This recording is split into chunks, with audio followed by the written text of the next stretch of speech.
For everybody listening or watching, wherever you may be, this is Dalya Adams, ex-head of innovation, or head of data innovation, should I say, at Bottom Line.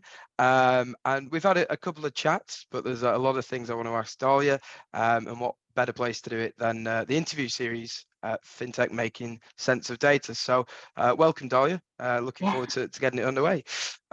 So what is it that first brought your data science and analytics skills to the world of fintech and in particular payments? Yeah, I think the world of fintech was before payments. Payments was like a side quest, I think, as we grew. But for fintech in general, right? Like, it is an ever-changing space, and it allows you so much depth in different domains, which I think is something that when I think about the strengths and weaknesses of data teams, it all comes down to that. So if you really love real estate, there's a fintech market that supports real estate. If you really, are passionate about the healthcare sector, there is a fintech space that is helping innovate in the healthcare sector, right? So the fintech world allows you to use your powers for good, not evil, in a lot of different spaces, which I think is just really motivating, especially when we think of how much time we spend at work and how much brain power we use to solve the problems of the world around us. So, yeah. And then from there, right, payments kind of flows. As soon as you dabble into your product, start touching on the financial space, you want to make life easier for your customers and streamlining their payments with a platform they understand, right? It fits, it just flows. So yeah, absolutely. Yeah. I agree that it's a similar thing that interests me about fintech is the way that it branches off into all these specialties and disciplines, and then branches off again. So yeah, totally understand the interest of getting in the space. And you were working with Bottom Line, who are obviously a giant in the space, have a good portion of the market in the UK, and they're working in the US.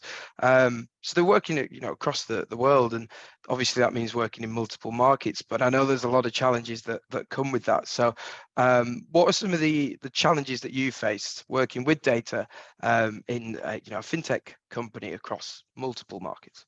I think I love this question. I think there are, if I'm gonna take all of the challenges that you face in fintech, right, and just boil them down to very specific things, the first one is that you are in multiple domains, right? So like, if I use my history, I joined Nexus, which was fintech for the real estate space. That's what we were.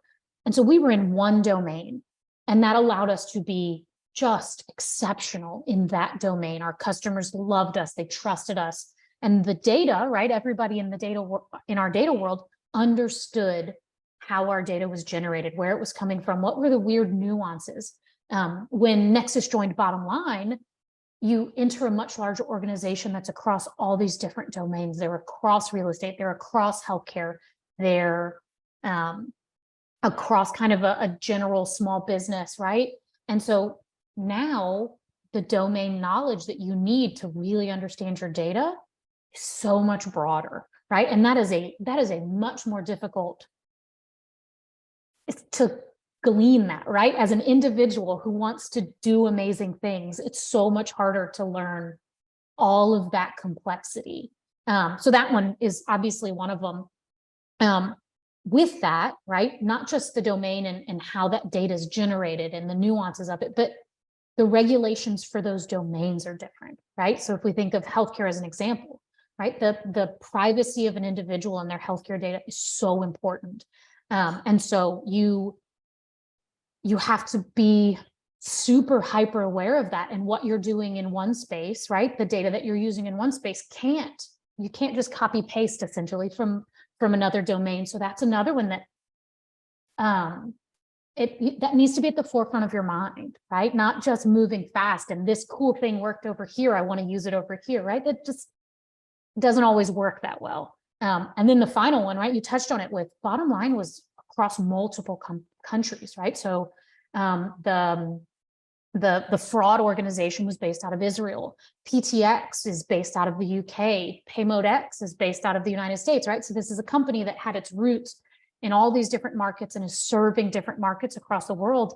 And so that adds in another regulatory difference, right? Like if PTX is serving different industries, well, they're also based in, the UK. So now GDPR is at the forefront of your mind and how you're protecting this data, right? If you're, in America and where that data is originating, that matters. So it adds a whole level of complexity outside of just the accuracy on my model isn't good enough. How do I make it better? Because now you need to think the accuracy on my model isn't as good, but I can't violate a person's right to privacy, right? Like this is their data. So it is both a challenge, but an opportunity to really increase the domain knowledge of each of those spaces and kind of make yourself an asset to, organizations, to people and to your customer in the end. So yeah, absolutely. I mean, it sounds like a mammoth task and one I'm not envious of. so congrats on that one. But I suppose it prepares you, for more avenues of working in the future. You're then more experienced in several domains across the globe.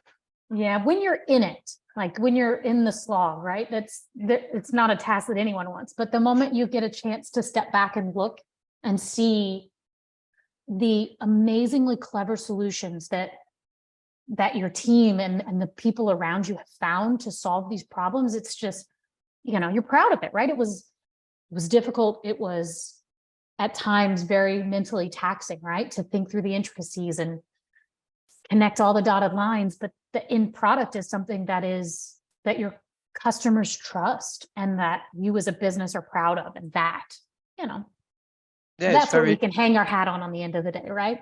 Yeah, it's very rewarding, isn't it? And I think that's one of the beauties of working in the space. And there's so much to go at and so much to keep on track of that. Sometimes organizations can try to run before they can walk in many things. We're obviously talking about getting things on the regulatory side correct and making sure everything's spot on. And I think not just fintechs, but particularly fintechs, sometimes they can be guilty of going after the shiny thing and the attractive technologies that are on the market. So when you have such a broad area to work with, and a lot of data technologies to work with, how do you sort of ensure that you're approaching scaling data capabilities in the right way and focusing on the right things? Yeah. I don't think there's a one size fits all for everyone. But now I'm going to make an attempt. Now I'm going to jump into a one size fits all, right? We'll caveat it and then jump in. We'll give it a go. Yeah. If we look at Nexus, right, we were in one domain space. And even in that one domain space, a data center of excellence wasn't the be all and end all, right? We couldn't solve you needed even more domain knowledge in the marketing, in revenue, in all of these different areas. And so that's the first one that I think is super important in helping organizations kind of walk before they run, is ensuring that you are getting and building teams that have domain knowledge from a data perspective, right?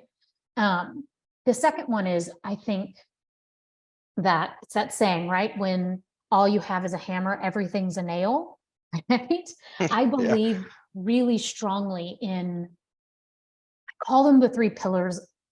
Maybe in the future, someone will correct me and I'll add another pillar or take one away. But for me, it's always been the three pillars. There's data engineering, there's data analytics, and there's data science. If all you have is data engineering, then you're going to use data engineering to solve every problem. If all you have is data science, you're going to try and use data science to solve every problem. But I think a robust organization has all three. And when someone comes to you with an opportunity or a problem, right? So the business comes to you and says, hey, we're really trying to solve this problem. When you have all three, and all three of those capabilities are really mature and kind of in the performing phase, right? If we think of forming, storming, norming, performing, right? That kind of thing. If they're in their performing phase of team growth, then you're not using your hammer and everything's not a nail, right? You are using a specialized tool to solve the problem that group's experiencing, right? If someone comes to me and says, I don't understand this portion of my business well enough, and all I have is data science, then for sure, I'm going to try and build a model that prescribes to you the next step to take. But is that the right solution when I don't have that domain knowledge? Probably not, not me specifically, right? But me as an example, probably not, right? You want, in my opinion, to help the business grow with you, to learn and take them on kind of a analytical maturity journey. So if we're adding a third thing to this, help when they need to run, not walk, not run. Let's get that one right.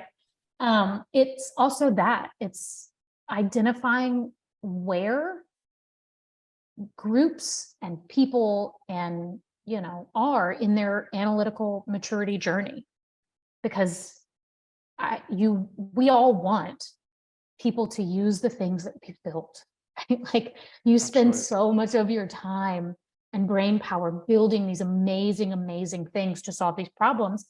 But if you give them something that they don't trust or they don't understand, well, then everyone comes away from that unhappy, right? So if we help people grow, individuals and organizations and teams, right? Internal customers, external customers, if we help them grow with us, then we start seeing that the advances that we deliver to them, they use more, they like more, right? So Yeah, 100%. those are kind of my three non-analytical centers of excellence. I think, you should have domain knowledge, right? I don't think it all just sits in one home and you work and never fully understand it. The robust 3-pillar team, and then meeting people on their analytical journey.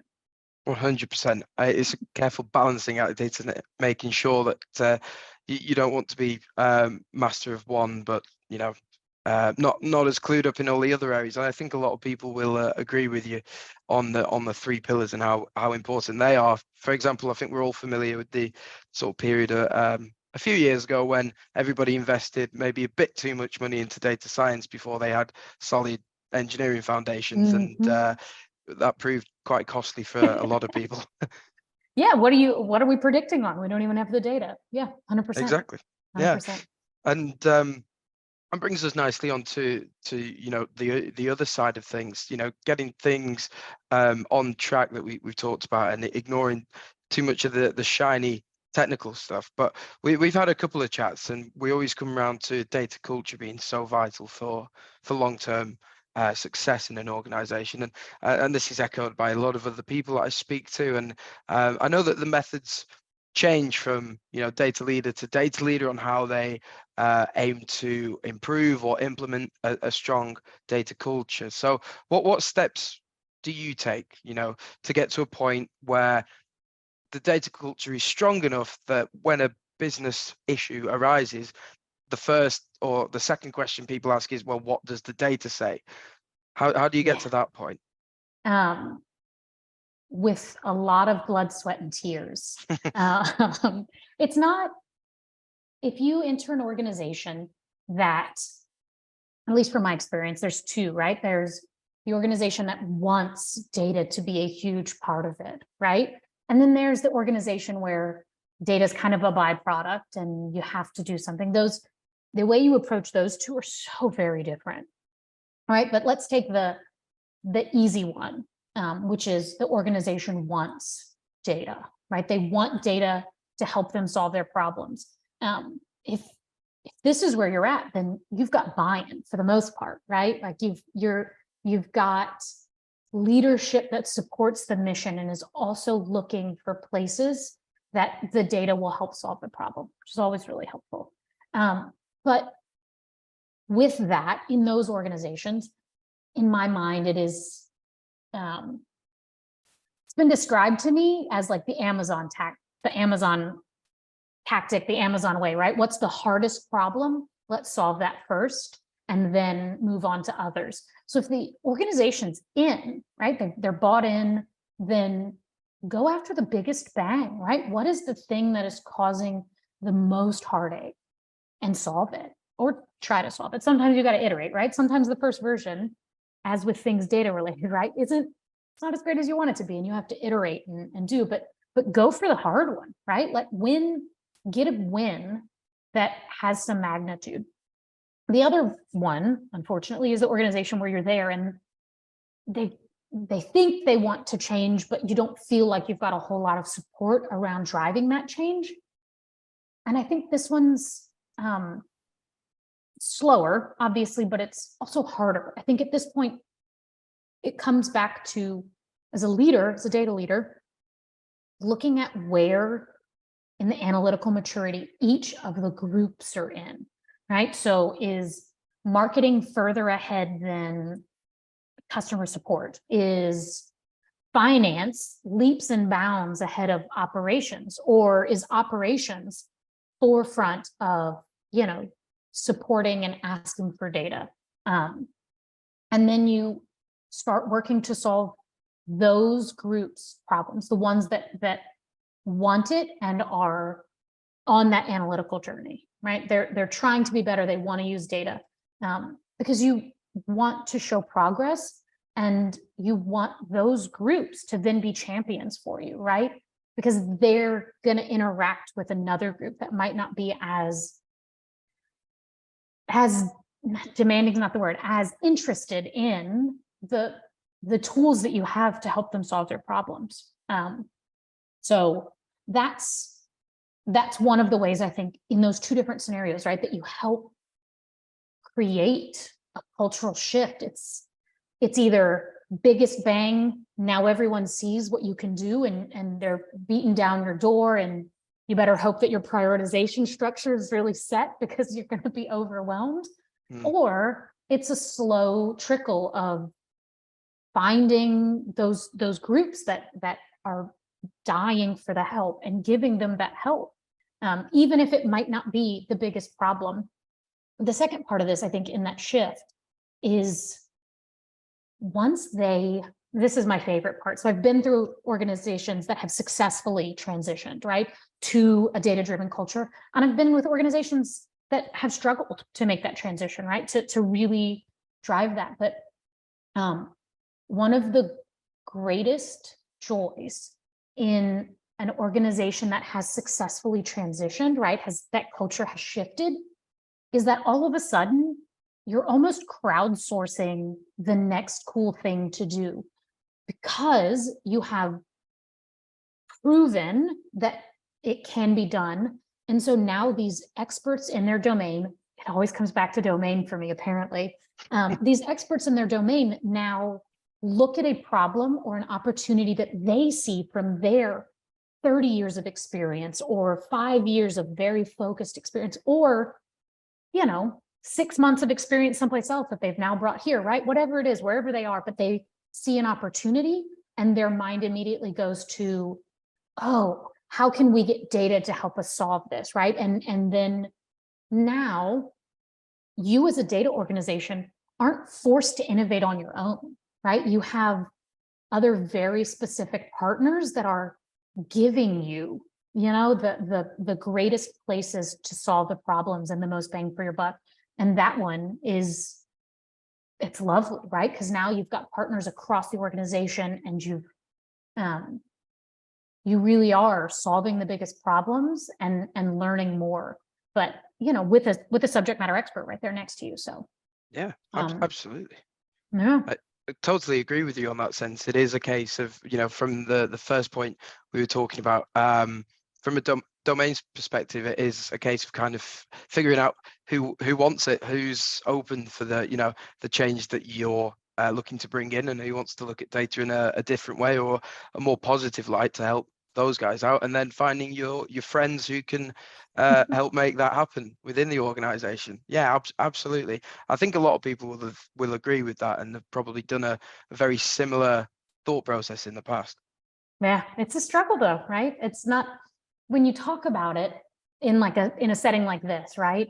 You make it seem, it feels so simple, right? Yeah, make friends, do cool things. But when you're in it, right, you are fighting in an organization that's not quite ready for it, right? Or hasn't fully bought in. You're struggling to get data. You're struggling to convince someone that the movement of data is worth it, right? That data is an asset, not a liability. So you're in this constant, you know, ebb and flow of, okay, I've made progress and now I'm stopped. But it's one of those, again, right? Once you are able to take a step back, then you look at, you survey your land and you're like, wow, look what we were able to do. So not Absolutely. always simple though in the execution. Yeah, I mean, there's people who are going to want to work with you, and then other people who, be pushing against you. It's a push and pull thing. How do you sort of win that battle and bring more people over to your side, or as many as you can anyway? Oof. Two things. It's such a great question. And if I had a playbook, I'd be the most successful data person in the whole wide world, right? We'd just be out there building amazing data products. No, I think it's two things. One, and the first most important is, if your executives are not bought in, it's such a fight, right? Because you're asking for resources, and then you're asking for them to help you use data as the tool to solve the problem, right? Let's throw solutions, tech solutions at a problem, not people, right? Let's solve this way. So I think that's the first one. Like you need the buy-in of that executive level, right? To really ensure that when a problem arises, and it's across the organization, if you're in a domain specific area or whatever, right? Like you need them to see the problem and go, oh, we should consult with this group, or we should be talking to these people, or right, or if it's your chief data officer, your chief data and analytics officer, they go, oh, that's mine, here, we can help you with that, right? You need someone there that's really, really advocating and pushing for it, right? And making sure that that data and the usage of data and the three pillars are a solution that is always on the table for a problem. Will it be the right solution for every problem? Absolutely not. That would absolutely go against my whole theory, right? But should it be looked at and be considered and weighed against other things every time? I kind of say yes. That's kind of where I find myself. But the second one is so you have to meet people where they are. And I think that's a soft skill thing in a respect for the organization around you and the people around you. So if, someone who believes strongly in the power of data, walk into an organization that is analytically not mature, and I don't respect that they have solved problems, right? They've solved them in the way that they could with the skills that they had. If I don't respect that, why would someone want to work with me, right? So the respect for the fact that people have solved problems before you, and they will solve problems after you, and you are a tool to help them solve that problem better, faster, stronger, more accurately, is super important. So knowing what they've tried, what went well, what went poorly, right? And at a human level, understanding their reservations and this kind of stuff, I think is super important as well for getting an organization to change and to winning people to your side.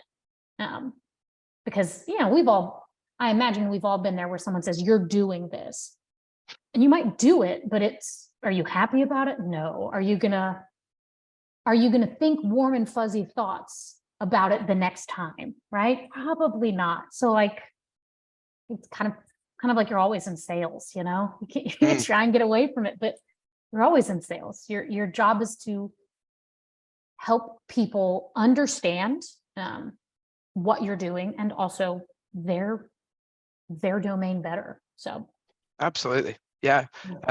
It is a case of soft skills are probably one of the harder areas, I know from experience in finding you know, really, really good data people.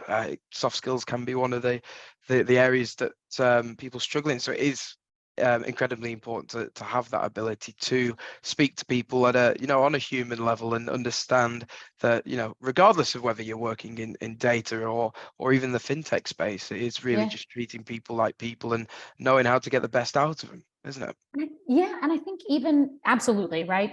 Difficult, it's a skill, right? People, you train for it, you learn it, you get comfortable doing it. But I think even for people that feel like their soft skills aren't great, right? Like if I'm sitting here listening to this and I'm like, oh man, they said soft skills and I just don't feel like mine are great.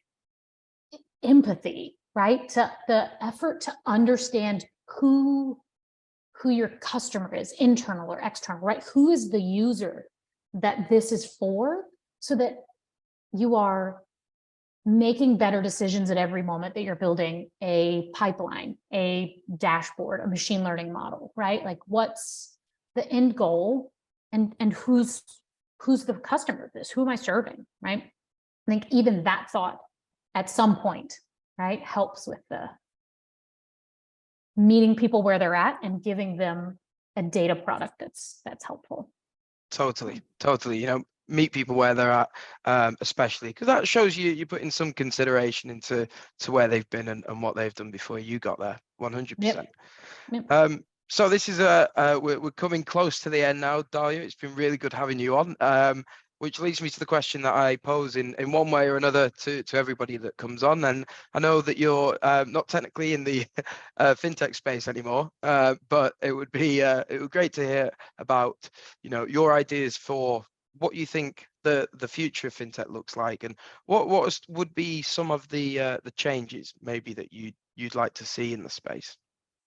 Yeah, I mean, I might not be in fintech anymore, but it's always in my blood, right? It's one of those, you know, amazingly complex spaces with just a lot of opportunity to do amazing things.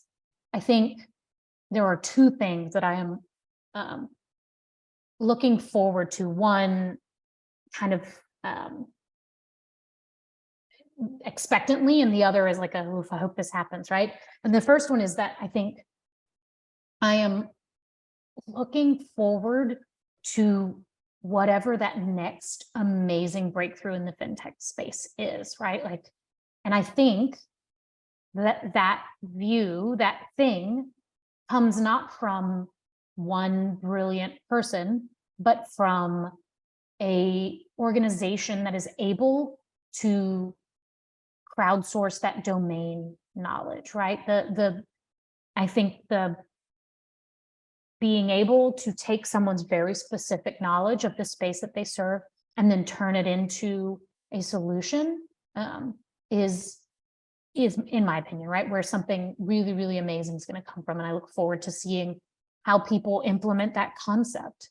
And the second one is in the fintech space, because of the regulations and because of how enticing in attacking fintech is from a cybersecurity perspective, right? Like the security of organizations, fintech organizations is paramount, right? This is people's very personal financial data.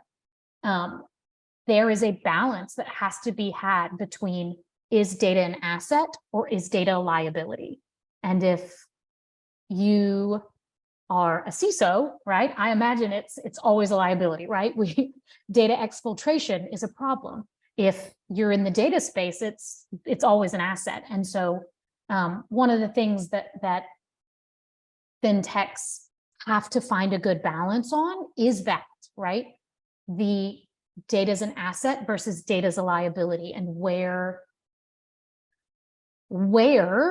do we draw the line between no one gets access to data versus, yeah, you have access to data and maybe the risk has gone up slightly, right? But so that one, sure, CISOs around the world will be mad about that statement, but from a data practitioner perspective, right? It's hard. It's hard to find that balance, right? Data it's liquid gold, right? The insights you can glean, and if no one can get to it, then no one can use it to make better decisions. So 100%. And I think you're right. It is liquid gold in the right hands, and hopefully there are some CISOs who see this and get angry and want you know want to debate about it. I think that's the idea of everything, isn't it? Really, you know. yeah, to find the right solution. Yep. Absolutely, Dalya. And I want to thank you for taking part in the interview series. It's been really good to connect again. Really good to speak with you, and great hearing your insights and your experience in the space. Yeah, I'm happy to be here. Thank you for inviting me, Ethan. Thank you for coming up with such wonderfully thoughtful questions that allow everyone in your interview series to really delve into their experiences, right? To solve the problems.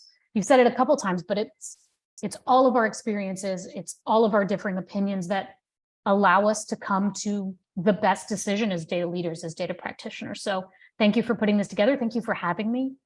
Happy to be here. My pleasure. My pleasure, Dalya, and thank you very much. I'm sure we'll speak again very soon. But for now, everyone who's listening and watching, it's been Dalya Adams.